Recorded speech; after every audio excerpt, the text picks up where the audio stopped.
Hey everyone, I'm Cecil Laird. I'm Fuego here. And this is your horror show news with booze once again. Bam. As usual here on a Friday, you guys can see us delivering this week's top horror news stories, at least in our estimation. We actually have some this week. Yeah, this was actually a pretty big week, beginning with one that dropped literally the day after we recorded last week's news. So that is the fact that we are actually getting we're officially getting, I should say. There's been a lot of speculation. Yes, exactly. And not only speculation, but when we, I think, reported on the first spin-off of this movie, The Nun, of course, we were talking about the fact that The Nun is being spun off of The Conjuring 2. Exactly. At the time, when we reported that, I said, man, I wish they would do a spin-off actually featuring the Crooked Man, because that was the thing that, caught our attention. And lo and behold, our first story is that, yes, we are officially getting a Crooked Man spin-off. Yeah, the Conjuring universe expanded. Exactly, and that's super exciting, not only because the character was cool, but also because the character was actually played by a guy. Practical. And so I want to know, are they going to do his, origin? Are they going to give him a chance to act as himself? Is his tall lankiness going to play a part in why he becomes the Crooked Man? Is he made fun of because of it, and thus the rhyme is written about him? Or is it something the kids sing about him as a little kid because he's this tall, spindly kid, Interesting And theories. so it becomes, but that's what's so exciting about it for me. It's so much, and it gives the actor another chance, because, that's not a guy that gets leading roles. You know what I mean? Not at all. He's obviously an effects type guy, a stunt performance actor of sorts, But I'm anxious for him to get a chance to do a little bit more, because that character was so awesome, and I'm excited. Your overall thoughts? Overall thoughts is, I think it's cool how they are further expanding the Annabelle universe, and the Annabelle universe, the Conjuring universe. Thank you, Annabelle, of course, being another offshoot of the Conjuring universe, which is coming August. Annabelle 2. Yes, August 11th. Well, Annabelle Zero, Creation. honestly. So they're taking the Ouija effect and going backwards, but I did find the Crooked Man more compelling than the Nun. I'm excited to see this Nun movie next year in 2018. There's nothing dated for the Crooked Man yet, but just the sheer fact that these additional characters that we found interesting and wanted more backstory about, we're going to get it, which is pretty badass. And I know the Crooked Man is based on an English children's rhyme. Oh, it is? Something. Okay. They're poem or something like that. And so it has legitimate historical roots and stuff, and I'm just curious how fright-tastic they'll make it. Make it R, for God's sake. Don't skimp on that shizzle, although I think every Conjuring and related thing, even Annabelle was R, right? Yeah, so I think we have that. Was it? I don't know. Was it? Yeah, I don't know. It might not have been. Actually never saw Annabelle. There wasn't. I can't recall that much gore. I can't recall much of anything about that god-awful piece of... But Conjuring 2, I mean, seriously, I really enjoyed the first Conjuring movie, but Conjuring the Conjuring 2 2 was something seriously special, in my opinion. I agree. And there was just so much, once again, groundwork laid, and I can't wait to play more in this universe. It's going to be sick. Totally agree. So, Fuego, what's next? Next story is going to be the fact that everybody is speculating if this next bad robot entry that we even briefly talked about on the news maybe a month or two ago, something like that, it's called Overlord. It has officially been dated for an October 26th, 2018 release date. It's this World War II Nazi supernatural kind of thing, based on a story by J.J. Abrams and produced by his Bad Robot Company, obviously. He didn't direct it, but there is major rumors now that it's going to be the fourth entry in the Cloverfield, almost like a prequel Cloverfield-y type thing, maybe where you see some of the initial...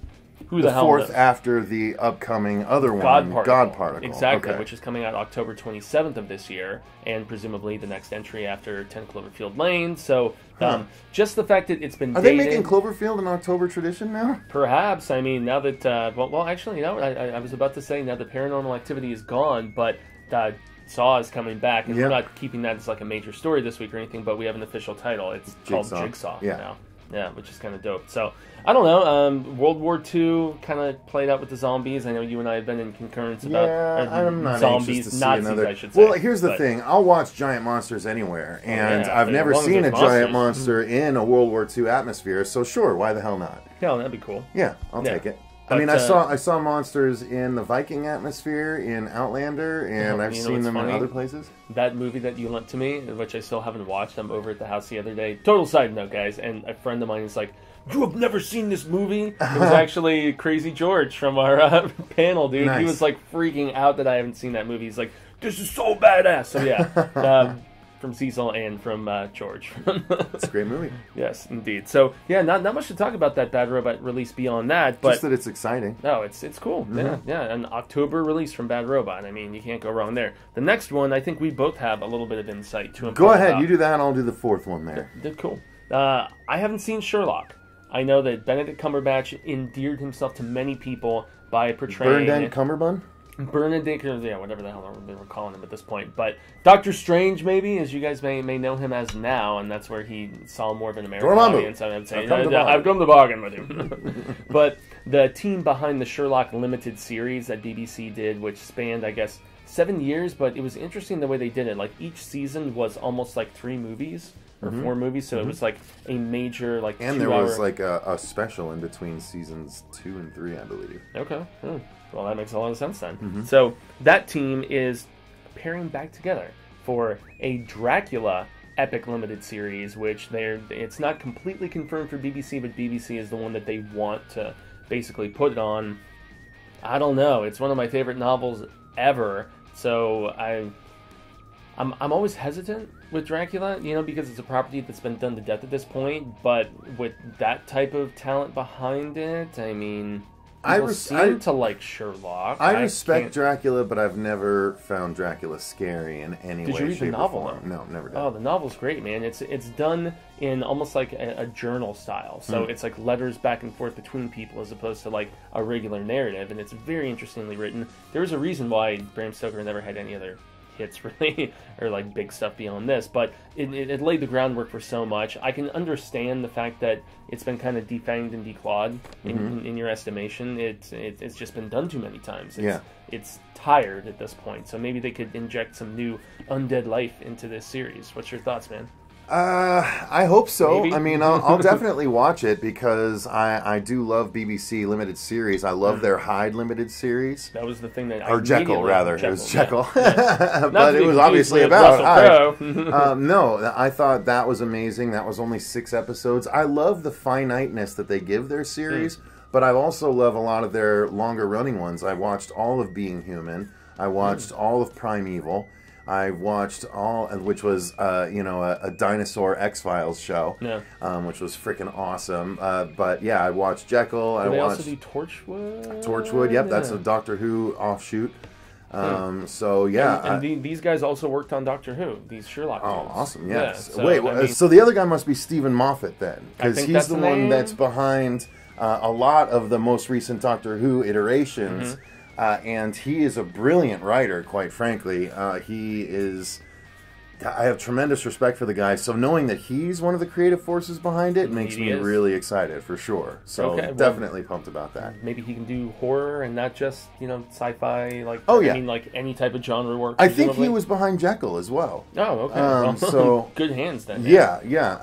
I could be wrong on that, but I believe that's the case. That might be why I went ahead and watched it back in the day when I was big into the Doctor Who relaunch. But, I think it's time to move on to our next story for you, which is something close to my heart. You have some insight to impart. Absolutely. That is the fact that Steve Alton, the man behind the Meg series, which is all about a prehistoric version of a great white shark that ends up being alive and well during nowadays.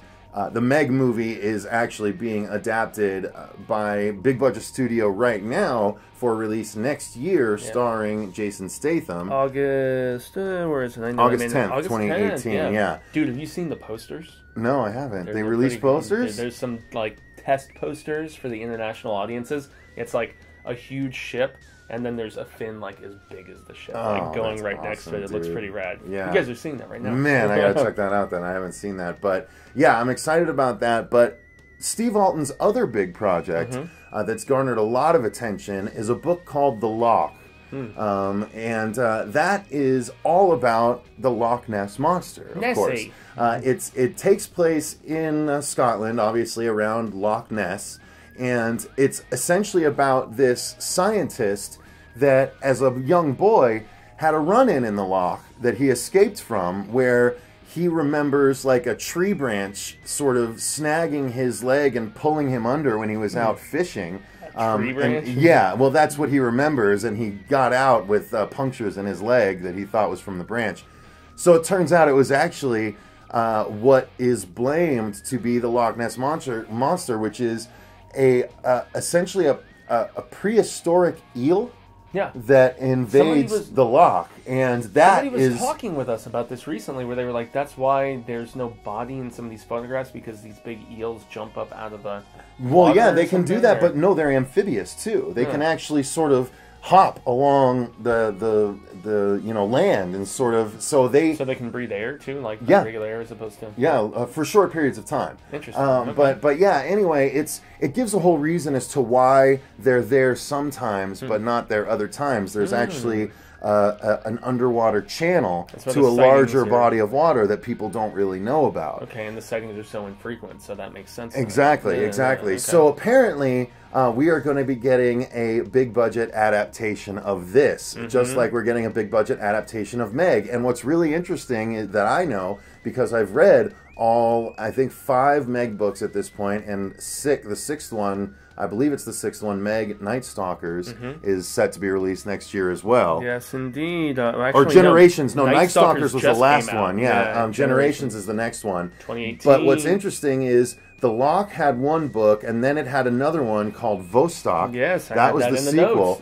And after that, the lead scientist character from both of those books in Meg Night Stalkers crossed over with the Meg series, so they actually are in the same universe. Wait a minute, so Steve Alton has a shared universe? He does indeed. He does indeed. It's a shared monsterverse as well. But that's what's cool. If the Loch is getting a big budget adaptation, then technically the main guy from the Loch will cross over with Jason Statham in the Meg books eventually. Now, I was going to ask, didn't he just put out an Alien book of some sort? He did. Just put out a new book. I don't know the name of it off the top of my head, but totally different. He's very into the whole alien conspiracy thing.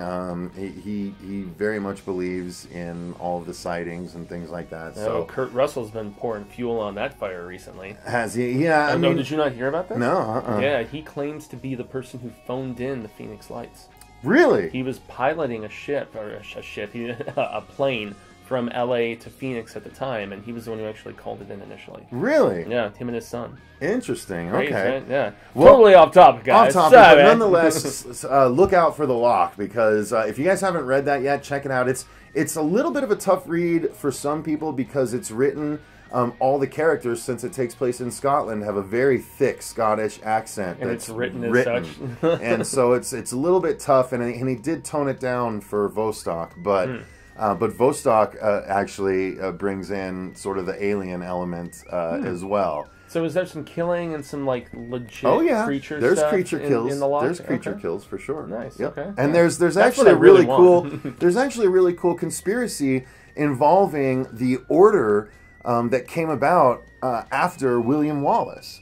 So it's sort of a direct descendant of that man. Yeah, so it actually sort of ties in with the story out of Braveheart. And because the book actually tells the story of Zachary. I don't remember his last name, but Zachary is the scientist's name. He's a marine biologist, yeah.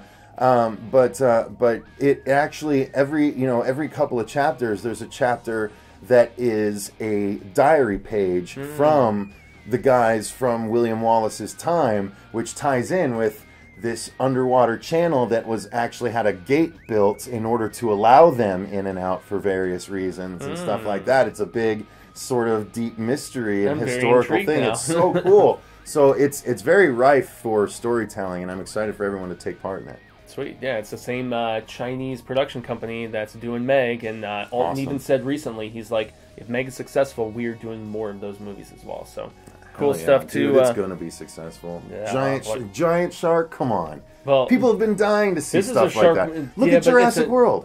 Look at Jurassic World. But it's a shark movie that's not on a shoestring budget like Shallows and. No, I know. That's why it's going to be even bigger. Like, dude, there's no it's way going to be in like hell. the national There's treasure no of way Jaws in movies. Hell because sharks are global. Sharks are globally feared. So it will do bank across the globe. I think it's going to be bomb. It's going to be amazing. Despite I don't care about Jason Statham. I don't have many doubts. Turtletop does good work, I think, but Statham I'm a little bit iffy on. But I, you know what? I'm so pumped. And there's no way that movie doesn't make $300 million at least. Globally, yeah. Globally. I'm actually with you. Yeah. Nice. So as far as other spin-offs of series that we really appreciate and enjoy, like here on My Tie, so Ashtastic, yes, make sure to check it out. Yeah, that as well. Yeah, this is so Ashtastic as well, but this represents a lot of what we see in this show. Yes, that's the blood after the Winchesters have vanquished whatever the hell they're killing. But so they are trying another backdoor pilot, as they call it in the industry, for Supernatural Season 13. Now, I think we were both collectively a little underwhelmed by the 12th season of the show, especially after 11 sent the benchmark so high. My lord, was it high. But it redeemed itself to some degree. But apparently they are hot on this female Supernatural idea, which is apparently going to be a Jody Mills spin-off entitled Wayward Sisters. Now, we know that she already has two different girls. I just got what that meant. She's kind of taken in, one being Castiel's Body's daughter. You get the reference, right? Of course, yeah. I didn't until just now when you Carry said on my wayward sisters. Yeah, they're trying to be funny here. Now, it just makes me wonder if they'll call it Supernatural Wayward Sisters or just Wayward Sisters being on the CW and showing prominent other characters that they say will show up from who knows, from the because program. they spun off Vampire Diaries into a whole new series called The Originals. So it's possible they'll just do a whole new title if it's a female group busting spirits and shit. That's that can do pretty well. I think they could just name it whatever they want. Wayward Sisters would be fine. It's actually a great title, I'd say. It actually is. Yeah. So it's essentially going to surround Jody taking in a bunch of new girls at wherever. I don't know if she's like starting a group home or whatever, but it's could be Lady Giles, possibly. But it'll be her taking in these girls that have lost their families, so they're basically orphans after supernatural events occurred and they no longer have anybody to live with. So I'm intrigued. I think it's cool. It's supposedly going to have the same team behind Supernatural currently behind it. So I'm trying to remember, is that Carver and a couple other people? I can't necessarily remember. We all know Eric has been gone from the show for a while. But, I mean, Jodie is a character that I've really enjoyed since Season 5 when she first debuted. And I think they've used her tastefully and in an interesting manner. She's almost like a female Bobby of sorts for me in a lot of ways. Yep. So I like seeing Jodie show up more than I like seeing a lot of the other guest stars that show up. So I enjoy her. So cool. I guess we're gonna find out if this is gonna be another one and done like that other.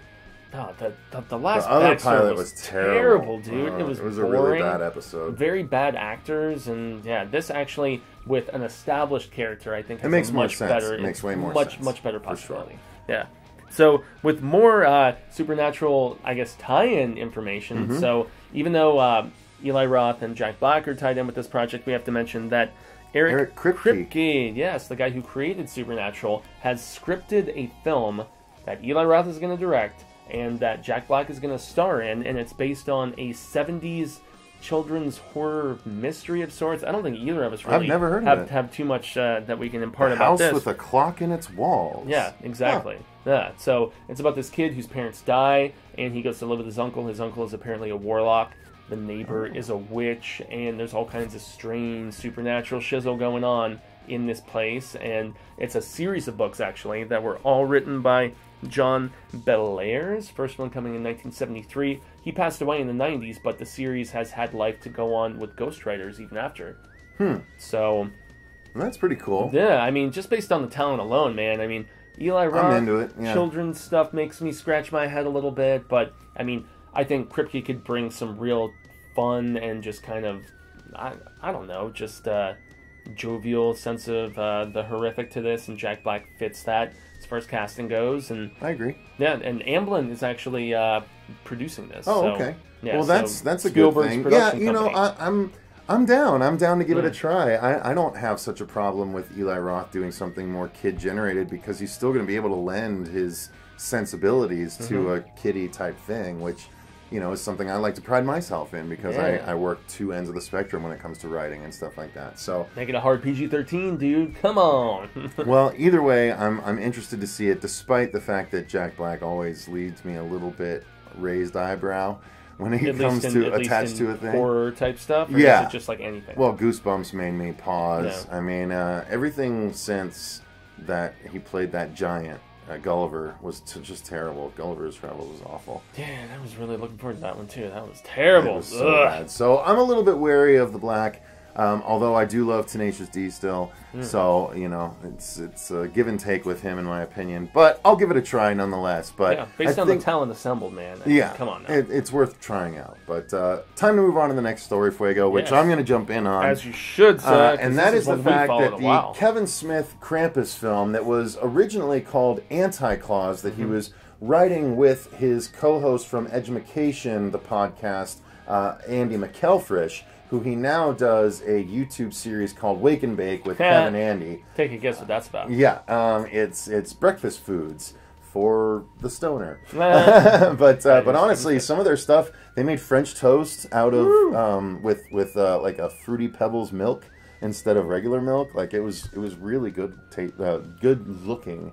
The fat guy in me was getting saliva-ish, which isn't a word. But anyway, sounds amazing. regarding this Krampus movie, the Anti-Claus, they were going to try and push it forward a number of years ago, and then Michael Dougherty's Krampus movie hit theaters and was a big success. Indeed. And garnered all the attention, despite the fact that there were a number of people that decided to try and do Krampus rip-off straight-to-DVD movies that were just god-awful. Every single one of them. Specifically, There's been 2 now, right? specifically one in particular was just terrible. Huh. Somehow it got a sequel, which was even worse. But From what I've heard. I would never watch either of them. yeah, I wouldn't blame you. I do have to give a shout out to your Krampus Reconsidered, though. My Krampus Reconsidered review, which unfortunately was just blocked worldwide on the channel because of the clips that I used, apparently.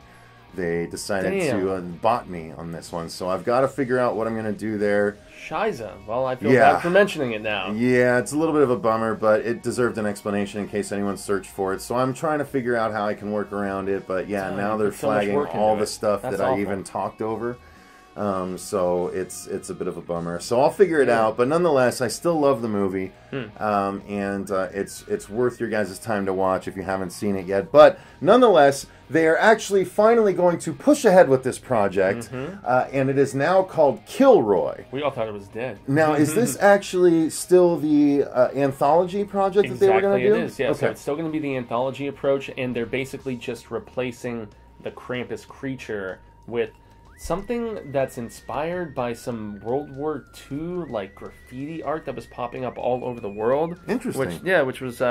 Which is basically Kilroy Was Here, which is what the title of the film is going to be. And so he's going to be some strange killer with some long protruding nose, and I hope it's not like a plague doctor thing. No, I hope not, but those are not scary to me. Yeah, he's apparently the one who is replacing the Krampus vengeful character, who I'm guessing maybe is like a wraparound that pops up in different segments, being an anthology and all. Yeah. But yeah, it's shooting currently, like right now. I can't believe they're shooting that so quietly. He's usually so vocal about the stuff he's working on, but he has been pretty quiet about like, yeah, I'm off working on something. Yeah. Is he working on Moose Jaws too? He is. Yeah, that's what the concept art that I told you that Jay Photos Buddy showed me at Comic-Con. Oh, okay. Yeah. Man, so K. Smith is a busy guy. He's a busy dude, indeed, because he's also working on his 2 TV shows. He's working on Sam and Twitch, which is going to be going soon. Yep. And then he's working on his Buckaroo Bonsai stuff as well on the side. Yeah, I think so. I think he's, well, maybe not. I don't know. Who can keep up with that guy? Yeah, I know. He's got his fingers in so many pots. Well, and so many butts, too. Whoa. Whoa. All right, well, what's next, Fuego? Let's move on. Jesus Christ. I got vulgar with it there, guys. So vulgar, hey, yeah, Italian, Kevin Smith. Yes, exactly. K. Smith would have approved. He's all about that, you know. This is a series that we're going to mention very briefly that I have adored since I was a kid, the Twilight Zone. Warner Brothers has been apparently trying to do a rebooted. Yeah, I used to have that ringtone for my parents. Anytime my parents would call me, I would have that little theme music. Nice. Yeah, good stuff. But So there's apparently I love going to the be Twilight Zone movie with the crazy bunny. Yeah, 1983, right? Mm-hmm. Yeah. So this is apparently going to be another theatrical Twilight Zone film, but in contrast with the original from '83, that was like an anthology and actually remade a couple of the classic segments, most notably Lithgow stepping in for Shatner, if I remember correctly. There's a gremlin on the side of the bus! Ah! That's the Simpsons version. Bart Simpson holding up the head. Natalie Hobart. Yes, but I just love Twilight Zone, goddammit. Anyway, there's apparently going to be this new film that is not anthology. It's going to be like a full-on feature, so that's where I kind of scratch my head. Are they taking the Tales from the Crypt approach, where as opposed to doing like anthology Demon stuff, Night, you mean? Demon Night and Bordello Blood and stuff like that, so just doing a full feature under the Twilight Zone banner. I don't know. I would personally prefer another thing with a few stories in it, but hired a new director this past week. It's a young lady who is not very known, but she did some work on Falling Skies and a few other projects, and so she's very up and coming. But yeah, I don't know. They've tried reviving Twilight Zone how many times? There was the 80s television revival. There was the 2000s television revival. I still don't think anything really touches the late 50s, early 60s that Sterling did, which was just incredible. And then he followed up with Night Gallery and some other stuff. But yeah, it's endearing to me. I'm not sure if it's going to be an original story or another adaptation, but more Twilight Zone. I guess I can't say I won't watch it because I adore the property, but if it's not full anthology storytelling, that's where I'm kind of not as excited. What do you think, man? I wouldn't mind. I think, frankly, just to be able to see the Twilight Zone opening on big screen nowadays, I think that would be cool alone. Is it? I think it's Serling, though, isn't it? Rod Serling? Serling. Yeah, I could be. Well, but, sorry. But nonetheless, proper accreditation. Whichever one of us said it right. Listen to that guy. But yeah, no, I'd be into the idea. Although I would have definitely preferred an anthology, and without the Rod Serling guy opening it, what's the wraparound going to be? You know, so they can't. Or will they even have one? Well, no, I'm saying without that guy, it's tough to have a wraparound, and it's tough to do an anthology. So they're sticking with the one, but. Yeah, it's also tough to introduce the idea of the Twilight Zone in a movie to a whole new crowd that might have no idea what the Twilight Zone is. You can't just jump in with a feature. You need to introduce it with some sort of series, I would think. So it's a weird move. Indeed, yeah. It makes me wonder if they still do those big block marathons like they used to do when I was a kid in the 80s and 90s and stuff, where that's how I discovered the Twilight Zone, was the fact that they would do this Labor Day and Memorial Day and like special holiday marathons. And yeah, that's the thing. All of those we should keep that just because it's so funny. We have to sometimes change the batteries here, a little pull behind the curtains, and I'm one who always wants to pose when we're coming back.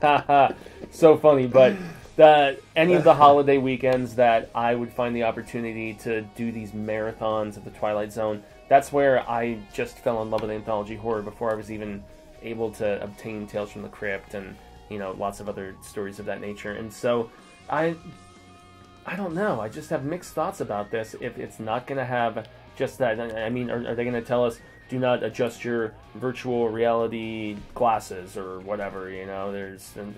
I don't know. If it's in the spirit of the show, I'm okay with it. But at the end of the day, I want maybe a new series more than I would like a theatrical one-shot. I agree. I agree. Yeah, and for this last story, because it just hit this afternoon, I'm going to toss the baton to my dude over here. So we reported recently that not only are we going to be getting a upcoming Sony Pictures release of a solo Venom feature that supposedly was going to exist outside of the Spider-Man universe, but we got a couple of new bits of information this week. The first bit of information that we got was that they actually dropped that it might actually indeed tie into the Marvel MCU, that's two M's, the Marvel Cinematic Universe that they've already set up, or the MCU. We don't know whether whether the tie-ins will be loose or direct or what, but supposedly they will have to do with each other, as both Sony and Disney are sharing the Spider property at this point. Yep.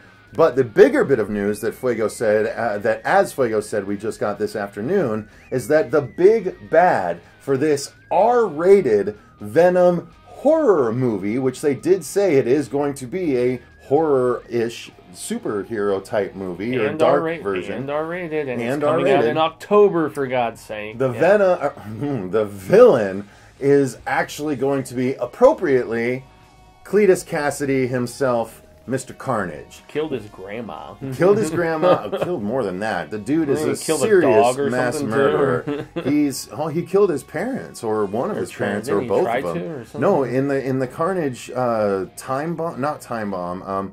Mind Bomb. There were 2 Carnage one-shots. I have every appearance of Carnage ever, just like I have every appearance of Venom ever.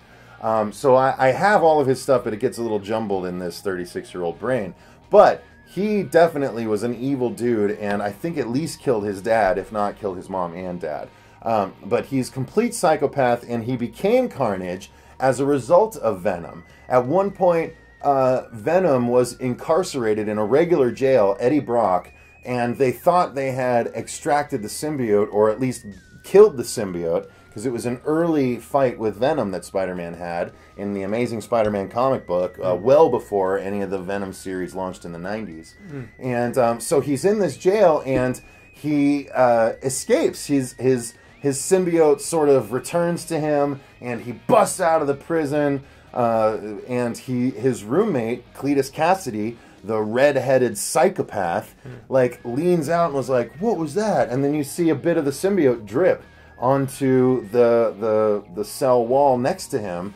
And then the next time you see him is when a guard comes up and tries to talk to him, and he, like, just smiles, and you can see the symbiote crawling over him. And because his symbiote actually is, like, mixed with his blood, so if, you know, and even when the symbiote is gotten rid of, if he just cuts himself, the blood will then release the symbiote onto him again. Like, it's really, really cool. Intriguing. And he's super psychopathic. He forms, like, axes with his symbiote, and he shoots spines and just totally murders people. So it's going to be a perfect villain for Venom. Like, I'm so glad they went this way, because who else would be a better villain for Venom? How else do you combat an anti-hero in and of himself, man? I mean, you have to go with that. I mean, you up the ante with somebody who's in a similar vein, but even crazier and more effed up. Absolutely. Yeah. I'm so pumped about this. I read that and I was like, oh, yes! I almost wasn't sure if it would be news, but I was like, I know how much you adore the property, and I loved Maximum Carnage. Because the addition of Carnage will make it so much darker. They just did.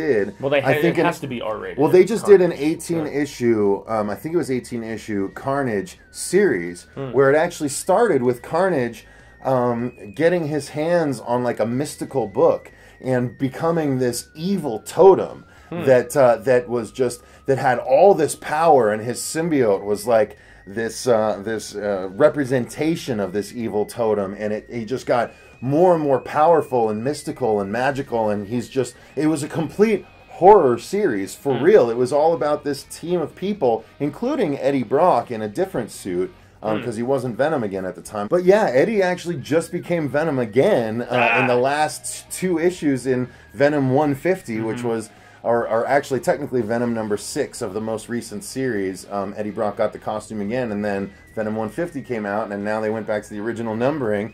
I guess it's original numbering. Not really. They just combined all of the Venom issues and said it's now 150 issues of Venom. So it's so confusing. 151 just came out last week, I think. But nonetheless, I'm super excited about this whole thing. I'm pumped that Carnage is the bad guy, and I can't wait for this horror movie that is all about a character that's been one of my top 3 characters for years. That's why I have every appearance of Venom, because he's been one of my top 3 characters. Yeah, dude, I think it's a ballsy move from Kevin Feige, first and foremost, because he was the one who kind of gave a confirmation, along with the lady from Sony, that this is indeed going to tie in to some degree, and he even, in a similar interview that he did about the same time, said that they're not ruling out an R-rated Marvel film at some point, which is shocking to hear from Disney and their counterparts, but not really, because they're getting close to R on Netflix. That's true, yeah, and I mean, look at this. I'm thinking the success of stuff like Logan